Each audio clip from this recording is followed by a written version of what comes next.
Hello students, today I am again welcoming you to my new video on solutions. In this chapter आज मैं आपको नया topic बताऊंगी। पिछले टॉपिक्स जो भी हमने किए थे आई होप आपको बहुत अच्छे से समझ में आए होंगे और आपने उसको प्रैक्टिस भी किया होगा, रीड भी किया होगा, ऐसा मैं आपसे होप करती हूँ। रोल्स लो बताया था मैंने किसके लिए, वॉलेटाइल के लिए बताया था, फिर नॉन वॉलेटाइल के लिए बताया था। आज के टॉपिक में हमारा जो टॉपिक होगा वो आइडियल सॉल्यूशन और नॉन आइडियल सॉल्यूशंस के लिए होगा। जैसा कि आपको दिख ही रहा है साफ साफ, मैंने आइडियल सॉल्यूशन दे रखा है, नॉन आइडियल सॉल्यूशन टॉपिक डाला हुआ है। आइडियल सॉल्यूशन क्या होता है?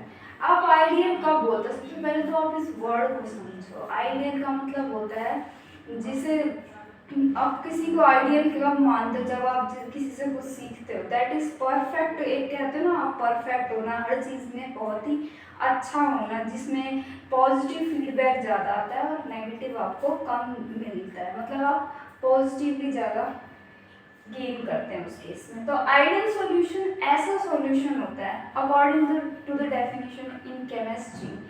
Ideal solution is a solution which obeys Raoult's law, जो ओबे करता है रॉल्स लॉ को। आइडियल का मतलब क्या होता है? बहुत ही हर चीज़ को और रूल्स एंड रेगुलेशंस को फॉलो करने वाला, बहुत ही अच्छा होता है, विनर्म होता है, हर किसी की बात मानने वाला। तो वैसे ही कुछ आपका आइडियल सॉल्यूशन भी होता है। ये भी क्या करता है? ये रॉल्स लॉ को फॉलो करता है। अब एक और बात हम रिवाइज कर सकते हैं यहाँ से कि रॉल्स लॉ क्या कहता है। रॉल्स लॉ की एक थी इक्वेशन, अगर आपने रीड किया हो तो, vapour pressure of a component is equals to the product of vapour pressure of that component and in its pure state and its mole fraction. किसी भी कंपोनेंट के लिए मैंने ये नहीं कहा कि मैं सिर्फ सॉल्वेंट की, हम किसको डिनोट करते हैं? सॉल्वेंट के लिए। मैं ये नहीं कह रही सॉल्वेंट के लिए, सॉल्यूट के लिए भी ये बात होती है, आप एक ही जगह पे भी कर सकते हैं। तो रॉल्स लॉ स्टेट ये करता है, मतलब ये बात क्या करती है? एग्री करती है। अगर आप आइडियल सॉल्यूशन की बात कर रहे हैं तो वो क्या करेगा? रॉल्स लॉ को ओबे करेगा, मतलब उसमें ये इक्वेशन जो है आपकी फॉलो होगी। क्लियर? नेक्स्ट है, इसमें क्या होता है आइडियल सॉल्यूशन में? Enthalpy of mixing of pure components to form a solution. मतलब आप दो प्योर कंपोनेंट लेते हैं, वो अकेले में तो प्योर ही है, उसमें कोई मिक्सिंग नहीं है, जब तक तो वो प्योर ही होंगे। जब आप उन्हें मिक्स करेंगे तो आपका सॉल्यूशन बनेगा। और जब मिक्स करते हैं एंथैल्पी रिलीज भी हो सकती है, एब्जॉर्ब भी हो सकती है। रिएक्शंस में तो ये सब चीज़ें होती ही हैं, एंडोथर्मिक रिएक्शंस या फिर एक्सोथर्मिक। लेकिन इसमें क्या होता है आइडियल सॉल्यूशन? ना तो इसमें एंथैल्पी, ना हीट रिलीज हुई और ना ही हीट क्या हुई, अब्जॉर्ब भी नहीं हुई, दोनों चीज़ें इसमें नहीं होती। तो इसकी वजह से एंथैल्पी ऑफ मिक्सिंग, इसको कुछ इस तरीके से, ये जो होता है ये एंथैल्पी को रिप्रेजेंट करने के लिए हम लिखते हैं, ये उसकी नोटेशन होती है। Enthalpy of mixing of two pure components to form a solution is equals to 0। ना एनर्जी रिलीज होगी ना एनर्जी गेन होगी। और इसमें एंथैल्पी ऑफ बी किसके लिए? वॉल्यूम के लिए। Enthalpy of mixing of two volumes, वही बात है, दो चीज़ों को मिक्स कर रहे हो तो वो दोनों का क्या होगा? वॉल्यूम भी मिक्स होगा। तो enthalpy of mixing of two volume will also be equals to 0 because we are talking about ideal solution. Next point क्या है? ये कह रहा है, ये मैंने इक्वेशन की फॉर्म में लिखा है। कैसे? जैसे आपके पास दो कंपोनेंट है ए और बी, सॉल्वेंट और सॉल्यूट। आप उन दोनों को मिक्स करोगे, क्या बनेगा? सॉल्यूशन। तो इनका जो वॉल्यूम होगा, इन दोनों का मतलब इन दोनों के सम का जो वॉल्यूम है V, नोटेशन दी है V वॉल्यूम के लिए, वो किसके इक्वल होगा? वो प्रोडक्ट के वॉल्यूम के इक्वल होगा, मतलब वॉल्यूम सेम रहेगा, वॉल्यूम ना ज़्यादा बढ़ेगा और ना ही ज़्यादा घटेगा, बिकॉज आइडियल सॉल्यूशन है तो आइडियली चीज़ें होंगी। 2 + 2 = 4, वैसे ही होता है, B = B, दोनों साइड इक्वल है। नेक्स्ट ये कहता है कि ये जो मैं, ये किसके लिए है? आपके पास जैसे दो कंपोनेंट्स है ए, मतलब सेम टाइप के कंपोनेंट हुए। सॉल्वेंट, आप सॉल्वेंट से नोटेशन देते हैं ना, तो आप सॉल्वेंट याद रखिए इसको। सॉल्वेंट है, उनके बीच में जो इंटरेक्शन है, दो सेम कंपोनेंट्स के बीच का इंटरेक्शन और दो अलग अलग कंपोनेंट्स के बीच का इंटरेक्शन, ये दोनों बिल्कुल क्या होते हैं? सेम, उसमें कोई भी ज़्यादा अंतर नहीं। अब ये नहीं कह सकते कि हाँ भाई उस दो एक जैसे हैं तो उनका ज़्यादा स्ट्रॉन्ग है फिर उनका वीक है, ऐसा कुछ नहीं होता। ये दोनों बातें इक्वल होती है। मतलब दो सेम कंपोनेंट्स के बीच का इंटरेक्शन और दो अलग अलग कंपोनेंट्स के बीच में जो इंटरेक्शन है जिसे आप फोर्स ऑफ इंटरेक्शन कहते हो, वो दोनों क्या होंगे, इक्वल। नेक्स्ट केस क्या मैं एग्जांपल, आइडियल सॉल्यूशन जो आपके होते हैं, आइडियल जैसे रियल गैसेस होती है ना, एग्जिस्ट ही नहीं करती या फिर बहुत नियरली एग्जिस्ट करती है, वैसे ही आइडियल सॉल्यूशंस होते हैं। बहुत सारी चीज़ें ऐसी होती हैं जो होती ही नहीं है, जिसे हम परफेक्ट कहते हैं। परफेक्ट दुनिया में कुछ भी नहीं होता, उसी तरीके से एक आइडियल सॉल्यूशन है। आइडियल सॉल्यूशन परफेक्टली आइडियल कोई सॉल्यूशन एग्जिस्ट नहीं करता, नियरली आप कह सकते हो। मतलब आप ये कह सकते हो कि अप्रॉक्सीमेटली कोई चीज़ आइडियल है, लेकिन एग्जैक्टली आइडियल सॉल्यूशन एग्जिस्ट नहीं करता। और जो नियरली एग्जिस्टेंट है उनके कुछ एग्जांपल हैं, हेक्सेन, हेप्टेन, क्लोरोब्रोमीथेन, ऐसे कुछ एग्जांपल्स और दिए हुए हैं आपकी बुक में, बेंजीन, ये सब क्या होता है, ये नियरली आइडियल सॉल्यूशंस होते हैं। आइडियल की बात कर दी हमने, तो नॉन आइडियल तो बहुत ही इजीली हो जाएगा। उल्टा नॉन आइडियल मतलब नॉन आइडियल है, और क्योंकि नॉन आइडियल चीज़ें बहुत सारी है, आइडियल तो है ही नहीं। नेग्लेजिबल आप कह सकते हो, ये तो हमने नियरली आइडियल सॉल्यूशंस की बात की है। तो नॉन आइडियल में बहुत सारी चीज़ें होंगी, हो उसके भी टाइप्स होंगे। नॉन आइडियल के बेसिस पर ही हमें पूरा पढ़ना होगा, इसका मतलब। तो नॉन आइडियल का एक छोटा सा इसके बेसिस पे मैं बता रही हूँ, फिर यहाँ तक करने के बाद हम नॉन आइडियल के बारे में भी थोड़ा और डिटेल में पढ़ेंगे, क्योंकि वो पढ़ना ज़रूरी है। नॉन आइडियल बहुत कुछ है उसमें।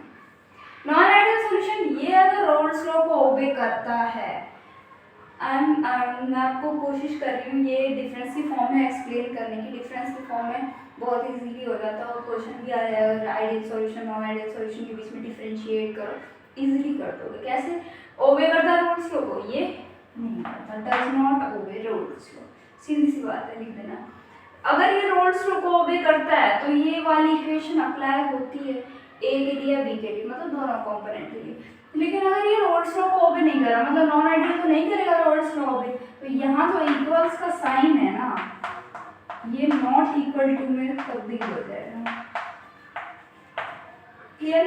आप यहाँ पर ये वाली इक्वेशन भी लिख लो, बात तो दोनों बराबर ही है, कैसे भी लिखो, समझ में आ गया। अब नेक्स्ट, इसमें enthalpy of mixing of two components to form the solution will be equals to 0 and the enthalpy of mixing of two volumes will be also equals to 0. But in case of non-ideal solution, these equations not hold good, means ये जो equations हैं यहाँ पर not equals to, enthalpy of mixing of two components not equals to 0 and enthalpy of mixing of two volumes not equals to 0. इसका मतलब क्या हुआ, जब उसमें 0 था तब हमने कहा था neither the energy is released nor energy absorb, ना तो एनर्जी रिलीज हुई है ना एनर्जी क्या हुई है, एब्जॉर्ब नहीं। इसमें क्या होगा, एनर्जी रिलीज होगी या फिर क्या होगा, एब्जॉर्ब हुई। उसके बेसिस पर हम नॉन आइडियल सॉल्यूशन को दो केसेस में बांटेंगे। और देखिए दो वॉल्यूम को आपने मिक्स किया तो ये वॉल्यूम इक्वल आ रहे थे दोनों, लेकिन यहाँ ऐसा नहीं है। यहाँ पर या तो आपका जो प्रोडक्ट है, मतलब जो सॉल्यूशन है, या तो उसका वॉल्यूम बढ़ जाएगा या फिर उसका वॉल्यूम घट जाएगा। ये इक्वल्स नहीं होंगे, ये यहाँ पर इक्वल है ना, ये यहाँ पर इक्वल होगा ही नहीं। आपको जैसे ए प्लस ये है तो इसका जो वॉल्यूम है ये वॉल्यूम अलग होगा, या तो ये ग्रेटर होगा या फिर ये लेसर होगा, किससे, सी से। आप ये नहीं कह सकते, इक्वल्स वाली बात यहाँ पर होल्ड नहीं करेगी। ओके, नेक्स्ट था कि इंटरेक्शन सेम था, दो सेम मॉलिक्यूल्स हैं या फिर तो उनका इंटरेक्शन सेम हो, या दो डिफरेंट एक सॉल्वेंट उनका इंटरेक्शन सेम है, इंटरेक्शन सेम की बात हो रही है लगभग। लेकिन यहाँ ऐसा नहीं होगा, या तो ज़्यादा होगा या फिर तो ए का इंटरेक्शन स्ट्रॉन्गर होगा ए बी से, और ए का इंटरेक्शन वीकर होगा ए बी से। दोनों में से कोई एक केस होल्ड होगा, और जब दोनों में से कोई एक हो रहा है तो वही दोबारा से कैसे दो कैटेगरीज में कैटेगराइज करना पड़ेगा। इसमें एग्जांपल्स भी अलग अलग है। नॉन आइडियल सॉल्यूशन को फर्दर क्लासिफाई किया जाता है पॉजिटिव डेविएशन और नेगेटिव डेविएशन में। उनके बेसिस पे आप बताओगे कि ये वाली कौन सी कैटेगरी में आते हैं और ये वाली कौन सी कैटेगरी में आते हैं। ओके, नेक्स्ट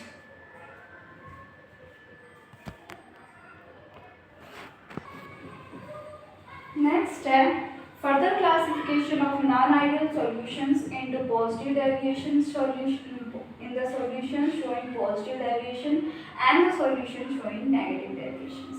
आप ये नहीं कहोगे पॉजिटिव डेविएशन सॉल्यूशन या नेगेटिव डेविएशन सॉल्यूशन, वो कोई इसकी लाइन नहीं, वो कोई इसका टर्म नहीं है यूज करने के लिए। आप कहेंगे the solutions which shows positive deviation and the solution which shows the negative deviation. Clear? कैसे शो करते हैं पॉजिटिव और नेगेटिव सॉल्यूशंस? अब हमने कहा था कि वेपर प्रेशर रोड्स लो को जब ओबे करता है कोई, तो कैसे कहते हैं उस सॉल्यूशन को कि उसका जो वेपर प्रेशर होगा, एक प्योर कंपोनेंट का वेपर प्रेशर, यहाँ से प्योर कंपोनेंट का जो वेपर प्रेशर है वो इक्वल किसके होगा? इसके प्योर फॉर्म वाले वेपर प्रेशर के, जो इसके प्योर फॉर्म में था वो मोल फ्रैक्शन। यही बात बी के लिए ये लोरेंट्ज़ लॉ कहता है वेपर प्रेशर के लिए इक्वल होगा। लेकिन जब नॉन आइडियल सॉल्यूशन की बात कर रहे हैं वो रोल्स लॉ को ओबे नहीं करता, और अगर वो रोल्स लॉ को ओबे नहीं कर रहा तो ये वेपर प्रेशर इक्वल नहीं होता। इक्वल नहीं होता, या तो ज़्यादा होगा या फिर कम होगा, दो चीज़ें होंगी। तो उसके बेसिस पे दो चीज़ में कैटेगराइज, एक तो शो करेगा पॉजिटिव और एक शो करेगा नेगेटिव डेविएशन। पॉजिटिव डेविएशन कब शो करता है? जब आपका जो वेपर प्रेशर है वो ज़्यादा होगा। कैसे? ये जो वेपर प्रेशर होता है, एक सॉल्यूशन का जो वेपर प्रेशर है, आपके पास सॉल्यूशन है, कौन सा सॉल्यूशन? जो आपको पॉजिटिव डेविएशन शो करता है। इस सॉल्यूशन का वेपर प्रेशर क्या होगा? ज़्यादा होगा, पीएस ज़्यादा होगा। किससे? उसके कंपोनेंट्स के मुताबिक, कंपोनेंट्स के कंपैरिजन में इसका वेपर प्रेशर ज़्यादा होता है। लेकिन जब हम नेगेटिव डेविएशन की बात करें, नेगेटिव मतलब क्या होता है? उल्टा होता है, पॉजिटिव का उल्टा घटना, नेगेटिव मतलब घटना होता है। तो इसमें वेपर प्रेशर सॉल्यूशन का, जो सॉल्यूशन आपको ऑब्टेन हुआ है जब आपने दो कंपोनेंट्स को आपस में मिक्स किया, तब जो वेपर प्रेशर ऑब्टेन हुआ वो क्या होगा? कम होगा। मतलब पीएस सॉल्यूशन का वेपर प्रेशर क्या होगा? कम होगा उसके रिस्पेक्टिव कंपोनेंट्स के वेपर प्रेशर के कंपैरिजन में। क्लियर? तो ज़्यादा मतलब पॉजिटिव अच्छा होता है, पॉजिटिव होना तो ज़्यादा होगा वेपर प्रेशर, और कम होगा तो क्या हो जाएगा? Negative deviation. Clear? Next point, एक और बात कही थी हमने, उसमें क्या था? इंटरेक्शन सेम था। क्या था? अगर आपके पास दो कंपोनेंट के बीच का इंटरेक्शन ले लो, या फिर सेम कंपोनेंट, ये तो अलग अलग कंपोनेंट है, या तो दो अलग अलग कंपोनेंट्स के बीच का इंटरेक्शन या सेम कंपोनेंट्स के बीच का इंटरेक्शन इक्वल होता है आइडियल सॉल्यूशन के लिए ना। इसके लिए तो नहीं होता, या तो इंटरेक्शन ज़्यादा होगा, या तो ये ग्रेटर होगा या फिर लेसर होगा, दो चीज़ें होंगी। अगर ये कम हुआ, मतलब दो कंपोनेंट्स हैं, सॉल्वेंट और सॉल्यूट के बीच का इंटरेक्शन कम है, वीकर है, आसानी से टूट जाता है जब सॉल्यूट और सॉल्वेंट के बीच में कम है, किसके कंपैरिजन? उसके दो ऐसे ऐसे कंपोनेंट्स के, ऐसे एटम्स में जिसमें सेम कंपोनेंट है, ए मतलब सॉल्वेंट है ये, और ये सॉल्यूट के बीच का इंटरेक्शन ज़्यादा है, स्ट्रॉन्गर है, सेम है, एक जैसा है, ए सेम है, तो उसने अच्छी दोस्ती बना के रखी है अपने जैसों से। सेम होता है ना, तो उसके जैसे आपको आपके जैसे ही कोई मिल जाता है तो आपकी दोस्ती बहुत अच्छी होती है। उसी तरीके से ये सेम है, ये भी सेम है, तो इनकी ज़्यादा अच्छी इंटरेक्शन है, इनका बॉन्ड ज़्यादा स्ट्रॉन्ग है, इसके कंपैरिजन ऐसे समझ लो। उसमें क्या होगा? नेगेटिव डेविएशन में उल्टा काम होगा। वहाँ पर अलग अलग के मतलब अलग सॉल्यूट सॉल्वेंट, उनका इंटरेक्शन ज़्यादा है, इसका कंपैरिजन सॉल्वेंट और सॉल्यूट पार्टिकल्स के बीच के इंटरेक्शन के कंपैरिजन में। क्लियर हुई ये बात? नेक्स्ट है, थोड़ा सा कंफ्यूजिंग है लेकिन आप समझोगे तो बहुत आसान है। इसमें मैंने बताया ना, सेम के बीच में अच्छा इंटरेक्शन, पॉजिटिव अच्छी बात है, वहाँ सेम के बीच में भी अच्छा इंटरेक्शन है, वीकर इंटरेक्शन है तो नेगेटिव बात हो गई ना। क्लियर? नेक्स्ट एग्जाम्पल कैसे लेते हैं हम? अब समझने के लिए भी होगा ना कि पॉजिटिव डेविएशन कैसे हो गया, वेपर प्रेशर कैसे बढ़ गया, अपने आप इंटरेक्शन कैसे हो गया वो देखने के लिए हमें क्या एग्जाम्पल लिखेंगे। अब इथेनॉल ले लो और एसीटोन का मिक्सचर ले लो, वो क्या शो करता है? Positive derivation. कैसे शो करता है ये कैसे देखेंगे? ये आपका इथेनॉल है, इथेन मतलब 2 कार्बन, ओल मतलब hydroxy group, OH hydroxy group होता है ना, अल्कोहल का सब्स्टिट्यूएंट हम कहते हैं functional group. Ethanol plus acetone, इन दोनों को जब हमने मिक्स किया ना, इसमें पॉजिटिव डेरिवेशन कैसे शो किया? पॉजिटिव डेरिवेशन तब शो करेगा जब वेपर प्रेशर बढ़ेगा। और वेपर प्रेशर कब बढ़ता है? जब वेपर बनता है। और वेपर कब बनते हैं? जब आपके बॉन्ड टूट जाते हैं। और बॉन्ड जब टूटेंगे, जब उनको तोड़ने के लिए कुछ होगा आपके पास, एनर्जी प्रोवाइड करा दो, या फिर तो पहले से ज़्यादा स्ट्रॉन्गर बॉन्ड ना हो, ये भी हो सकता है। ये जो एसीटोन है ना, ये जब इथेनॉल अपने आप में था तो आपको ये साफ साफ दिख रहा है यहाँ पर क्या है? Hydrogen bonding. क्या है ये? Hydrogen bonding. हाइड्रोजन बॉन्डिंग तो पूरी केमिस्ट्री में घूमता ही रहेगा, जो तुम पढ़ते जाओगे उतने हाइड्रोजन बॉन्डिंग और बहुत आसान भी है। हाइड्रोजन बॉन्डिंग है, लेकिन जब आपने इसमें एसीटोन ऐड किया, ये क्या है? एसीटोन है। एसीटोन को इसमें ऐड किया, ऐसे यहाँ मैं एरो दे देती हूँ, कंफ्यूजन हो जाता है। एसीटोन जब इसमें ऐड हो तो एसीटोन के जो मॉलिक्यूल्स है ना, वो इस मॉलिक्यूल्स के बीच में क्या आ जाते हैं? घुस जाते हैं, इंटरैक्ट, बीच बीच में स्पेस ले लेते हैं बहुत सारा, और इसके जो हाइड्रोजन बॉन्ड्स होते हैं ना, इनको तोड़ देते हैं इथेनॉल के मॉलिक्यूल्स को। और जब इनके बॉन्ड्स टूटने लगेंगे तो वेपर बनेंगे, वेपर बनेंगे तो वेपर प्रेशर होगा, और वेपर प्रेशर इंक्रीज होगा तो पॉजिटिव डेरिवेशन। बात क्लियर हो गई? आपकी बुक में लिखा हुआ है, जो आपकी एनसीईआरटी की बुक की रीडिंग है, कि जो एसीटोन के मॉलिक्यूल्स है वो इथेनॉल के मॉलिक्यूल्स नहीं कहा उसने कहा होस्ट मॉलिक्यूल। होस्ट कौन होता है?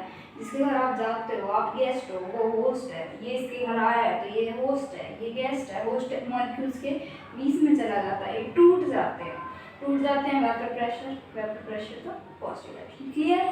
अब ये समझ में आएगा तो वो भी समझ में आ जाएगा कैसे। उसमें नेगेटिव डेरिवेशन कैसे हुआ? अब नेगेटिव डेरिवेशन कैसे होता है?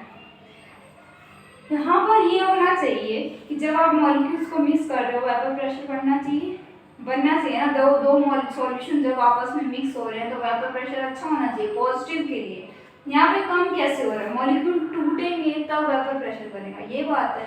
जब मॉलिक्यूल टूटेगा ही नहीं, उल्टा बॉन्ड बना लेगा बहुत अच्छा, तो वो वेपर प्रेशर नहीं बना पाएगा। क्लियर? सीरियस बात है। ये एसीटोन का मॉलिक्यूल है, मैंने इसको ऐसे लिखा है, यही तो है, सेम ही है, लिखने का तरीका अलग है। और ये क्या है आपका? क्लोरोफॉर्म है, सॉरी मैंने उल्टा लिख दिया, ये एसीटोन है और ये क्या है? क्लोरोफॉर्म है। क्लोरोफॉर्म CHCl3 होता है। क्या होता है? CHCl3। इसने क्या किया? इसने एसीटोन के साथ और अच्छी हाइड्रोजन बॉन्डिंग, इसके हाइड्रोजन नहीं, इसके ऑक्सीजन के साथ हाइड्रोजन बॉन्डिंग बना दी, पक्का वाला एकदम बॉन्डिंग बना दिया। पक्की वाली बॉन्डिंग बन गई तो टूटेगी नहीं तो वेपर प्रेशर क्या होगा? कम होगा। और जो वेपर प्रेशर आपका सॉल्यूशन का कम होगा तो आपकी क्या होगी? नेगेटिव डेरिवेशन होगी, सीधी सी बात है। तो आपको मैं उम्मीद करती हूँ कि आपको बहुत अच्छे से समझ में आ गया होगा। नहीं आया होगा तो वीडियो को बार बार रिपीट करके देख लेना, अपनी एनसीईआरटी को बुक को रीड करना, उसमें भी बहुत सारी लाइनिंग है जो आपको समझ में आएगी। एग्जाम्पल के तौर पर मैंने ये सिर्फ आपको समझाने के लिए एग्जाम्पल्स लिखे हैं, और भी एग्जाम्पल्स आपके बुक में दिए हुए होंगे, तो वो पढ़ लेना, अच्छा होगा। और मैं उम्मीद करती हूँ आपको समझ में आया होगा। नेक्स्ट जो भी है हमारा नेक्स्ट टॉपिक रहेगा एजियोट्रॉप्स का, नेक्स्ट हमारा टॉपिक वो हम नेक्स्ट वीडियो में करेंगे। Thank you.